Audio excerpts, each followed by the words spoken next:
Okay, guys, let's get started with another game analysis. I've been making some opening videos for a few weeks, and I thought let's get back to a game analysis because I've played a few games in the meantime. This game I don't play typically really well, but I think there are lots of teachable moments in this game which will help you out if you are in a similar situation. So the opponent, who is a little lower rated than me, he starts with e4. I am playing black. I play c5 to enter into the Sicilian. He plays knight to f3. I play d6. He strikes in the center with d4, takes, knight to f6. He comes with knight to c3, and then I play a6, indicating that I want to get into the Najdorf, Sicilian Najdorf variation. There are lots of different approaches that black has in this position. My opponent plays bishop to g5. As you can see, this is also a book move. I play e6. My idea is to tuck my bishop in here, castle, and then expand on the queen side, right? So he brings up his bishop to e2, and he is looking to castle on the king side. I bring up my bishop to e7. I am looking to castle on the king side as well. He castles. And now, typically in these Sicilian positions, if my king is one step away from castling, I tend to delay my castling and get some development going in the meantime. And that's what I tried to do. I played b5, but apparently this is not a very good move. And you will see why in the next few moves. So he brings his queen to d3. The computer did not like that move too much. It rather liked the bishop here, eyeing this open diagonal, pushing this pawn, attacking the knight, and then attacking the rook, um, you know, uh, in the same move. But my opponent played queen up. I think my opponent was planning to like double up on this line and target this pawn. I play my bishop up. I'm looking to attack this pawn a couple of times with my knight and with my bishop. There's a knight protecting it, but my idea always is to push, displace this knight, and then take up this pawn here on e5. Sorry, on e4. So he goes ahead and plays f3. But now I think this is the point in which the opponent starts playing a few really sharp moves. He takes here, and this is where I make my first mistake. I take back with my bishop, and you can see this is a huge mistake. And even though you would naturally not try to take it with the g pawn because that will damage your structure. So you typically try to take it with your bishop, opening up your bishop to this amazing diagonal, but that's actually a blunder, and you will see why. So he can take this pawn, sacking his um, knight. If I take back, he takes it back, and now he's attacking my queen as well as this pawn, which is doubly attacked uh, by the knight as well as the queen. So I need to save my queen. Once I save my queen, he takes with the knight, giving my king a check, which now forces my king to move, and I no longer have a chance to castle. So if you remember, we started this off thinking that we have time to castle, and we delayed castling and played a few intermediate moves, and now we don't have any chance to castle anymore. So this is, a really good position for my opponent. There's literally little to no chances that I have in this position. But so he's basically not materially up at this point in time, but now he is. So he's materially up by I think 3 points at this position. If you take this, right, if I play this, there's a very good move here, which is basically pawn down. So you attack this bishop, and you skewer this queen and this rook, and it's game over at this point in time. So you cannot take here. What the computer suggests is just take the queen here, you take back, you win this pawn here. Once the rook moves, you win this pawn. So you're just down a pawn and a queenless middle game. So it's not that bad for you. That's what the computer argues, right? But I saw my position to be way worse, and I thought that I am down some material, so why not so typically what my thought process is, right? Because the computer is not on from me or from my opponent. So the way we evaluate positions is by thinking how much material are we up, right? So, what I thought is that let's keep more material on the board, let's keep complicating the position, and I might get chances later on. So I just avoided any trades because I thought that I'm already material down, and I can't take this, and I can't take this knight. So if I just take this, and this is where I stopped thinking. I should have calculated this move as well as this move, but this is where I stopped thinking. And I thought that this guy is basically +3 at this position, and I don't even have a queen to complicate positions, so it's definitely winning for my opponent. So I did not do the queen trade. What I did instead, I played the rook up, and this is completely losing, by the way. Okay, it's completely losing. I played the rook up just to keep more and more material on the board, and this is what I typically do. Given I know like the level that we typically play at, in a 30-minute long game, there's a lot of chances of um, you know uh, of the players to make blunders or small mistakes, right? And it's very difficult to convert games. Even you are materially up, positionally up, it's extremely difficult for players at our level to consistently play good moves across say 30, 40 moves. And there is definitely going to come a situation where your opponent or you will make a mistake.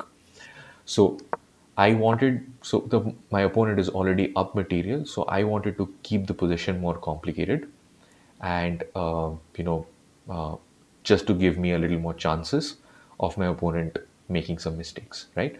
So what my opponent played here was knight up. The other thing that I considered was that my opponent, since he is materially up, might want to trade some pieces, right? Um, Especially the queen, right? So I was calculating this. If he took my queen and I took his queen with my knight, this knight is more or less trapped. You see this? This knight is almost trapped. It can't go here, it can't go here, it can't go here. There is nowhere it can go. And by the way, this is already attacked. So the only move my opponent has is playing this, but then I'll simply take this, and then this pawn is going, then there's a chance of winning this pawn and this pawn, and then there's chance of winning either this pawn or this pawn, right? My opponent might think of saving the pawn like this, uh, but then I can play rook to c8, attacking this pawn, and this pawn is already attacked. So there are a lot of opportunities, right? I can at some point in time just launch my rooks on the seventh rank and attack this pawn, and so on and so forth. My opponent's position becomes more and more passive. So I think my opponent also calculated that, right? So he did not, take the queen. Instead, he played the knight up to c5. And you can see this is already an inaccuracy. So just as I said, right, it's so difficult to keep playing good moves, accurate moves again and again and again. So I simply attacked the knight. My idea was also to get away from, the attack of the knight, the possibility of the queens getting exchanged, and also opening up my queen to attack this particular pawn, which is only defended by the queen at this point in time, right? And I'm also attacking the knight. So my opponent plays queen to e3, which is the best move in the position. It protects this knight, and also you are slowly getting ready to push this pawn. I saw a simple pawn that I can take here, and I'm already like 3 pawns down. So I go ahead and grab that, and my opponent had a long think at this position. I think he was trying to figure out whether he can play something like this, trying to get to the open file that we have, and if there is any way that he can defend this pawn, right? So he played this move eventually, like attacking my bishop. I took this pawn, and this is already another mistake. So, but the computer knows it's a mistake, right? But what my opponent sees is that earlier he was 3 pawns up, now he's only 1 pawn up. He plays this move, which is knight to e6. What I was really scared was this move. I think that was a really, really good move. And if he could have found that, I think the game would have been over. I'll tell you why. I'll tell you why. Because now the bishop is attacked twice. Simple. So if the bishop is attacked twice, you need to retreat the bishop. Say you want to retreat it here, right? And then comes this move. What happens with this move? You attack the bishop, right? And the bishop is almost trapped. What also happens is that this square is now open for business, right? So the rook can come here, skewering the king and the queen and grabbing the queen. So this was, I think, I saw this move, and when I saw this move, I was like, what do I do now? Fortunately, he did not find that move. He spent a lot of time, and keep checking the time, right? Initially, if you look at a few moves ago, right, even like a couple of moves ago, I was down time. I had 20 minutes, my opponent had 23. And now look at it.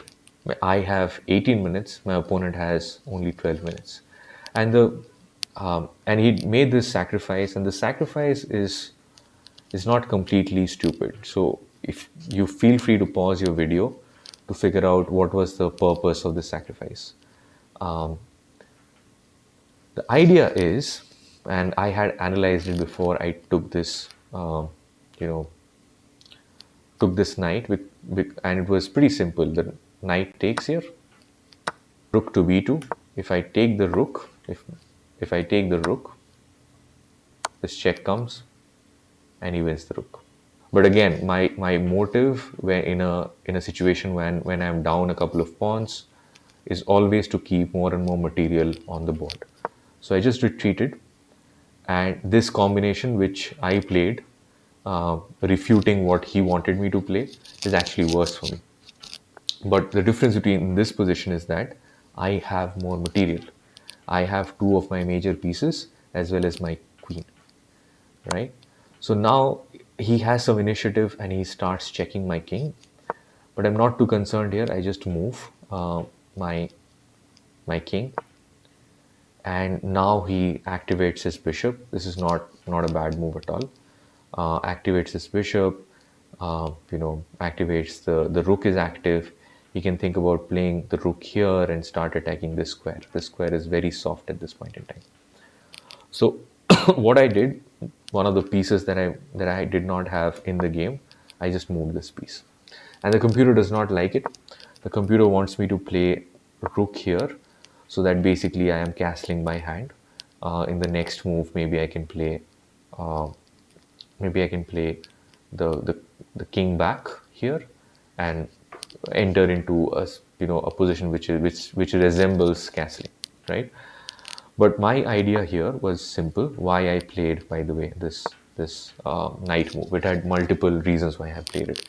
Because eventually, if we can land, say, the rook here by doubling up the rook on this side, it's not skewering my king and queen first, right? So I will not lose my queen directly. The other reason that I had was I thought that he can play something like, bishop here. If I play pawn up to g6, he always had this move, which is queen to f6 check, before I had my knight here. If I had moved my knight here or here, anywhere, he had this move. He had this move, checking my king and getting into a very good position. This pawn was loose. After I moved my king, he could grab this pawn also. So that's the reason why I pushed my knight here. The other purpose the knight serves is attacking this pawn. His pawn is now attacked twice. Next move, my opponent checks me again. I'm happy to move my king. I know I'm in a bad position and I'm happy to draw. I am playing black. I'm happy to draw against an almost equally rated opponent. Of course, my opponent is not happy to do that. So he gives me another check. I move my king again. And now he brings his rook up to protect this pawn, right? He's tired of me taking his pawns, right? Right now he's +2. He's up 2 pawns. He does not want to give another pawn, right? Because in a lot of positions, if you're a pawn up and you exchange all the pieces, that one pawn, if you don't have a opposition, you may not be able to win, right? And so, and again, I wanted to keep the position as complex as possible. Another thing to keep in mind is that there are back rank opportunities that I have. My rook is on an open file. So here the computer just suggests takes. And if you take with your queen, the computer just suggests taking. If you take here, this is back rank mate. There's no way you can stop anything. I can just gobble everything in the way. So if I play a move like this, right, there is, and you can't take with this either. If you take with this is again mate in 5. I just play this and I chill. I played something a little more complicated. Check the time again. He has less than 6 minutes. So I'll tell you what, like we play 30-minute games, right? So we are not used to playing under 10 minutes, under 5 minutes. Typically we start panicking, right? Because we take a little more time to play our moves. We are not used to like playing moves, playing an entire game within 5 minutes or playing an entire game within 10 minutes. So it happens to me. So I know it happens to my opponents as well.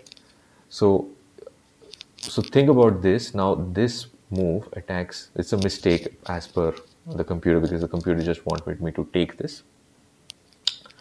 But if you see, I am attacking this rook, I'm attacking this rook, I'm attacking this pawn, right?